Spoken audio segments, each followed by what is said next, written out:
Beginners के लिए आसान भाषा में पूरी जानकारी। ETF investment explained.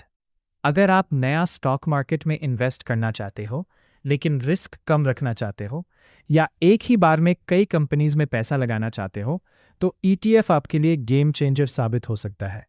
आज की इस वीडियो में हम समझेंगे ETF क्या होता है, कैसे काम करता है और क्या बिगिनर्स को ETF में इन्वेस्ट करना चाहिए या नहीं।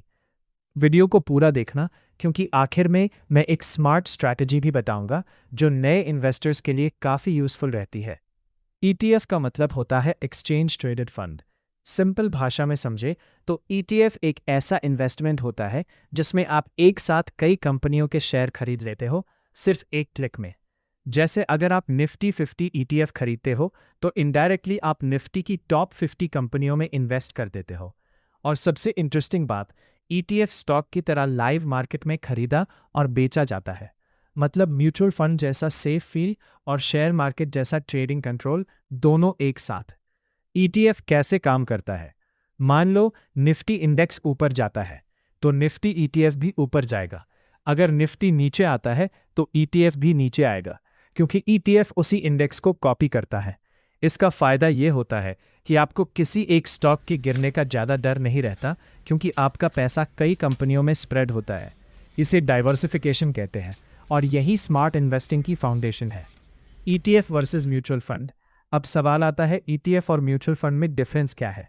म्यूचुअल फंड दिन में सिर्फ एक बार NAV प्राइस पर बाय होता है, लेकिन ETF को आप लाइव मार्केट प्राइस पर कभी भी बाय और सेल कर सकते हो। म्यूचुअल फंड में चार्जेस ज़्यादा होते हैं, ETF में चार्जेस काफ़ी कम होते हैं और सबसे बड़ा एडवांटेज ETF में ट्रांसपेरेंसी ज़्यादा होती है। आपको पता रहता है पैसा किन कंपनियों में लगा है। इसलिए आजकल स्मार्ट इन्वेस्टर्स धीरे धीरे ETF की तरफ शिफ्ट कर रहे हैं।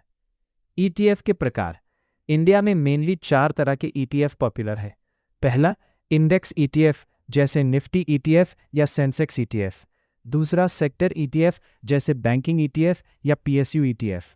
तीसरा, गोल्ड ETF जिससे आप बिना फिजिकल गोल्ड खरीदे गोल्ड में इन्वेस्ट कर सकते हो। और चौथा, इंटरनेशनल ETF जिससे आप इंडिया में बैठकर US मार्केट में इन्वेस्टमेंट एक्सपोजर ले सकते हो। यानी एक छोटा इन्वेस्टर भी ग्लोबल लेवल पर इन्वेस्ट कर सकता है। ETF में इन्वेस्ट करना चाहिए या नहीं?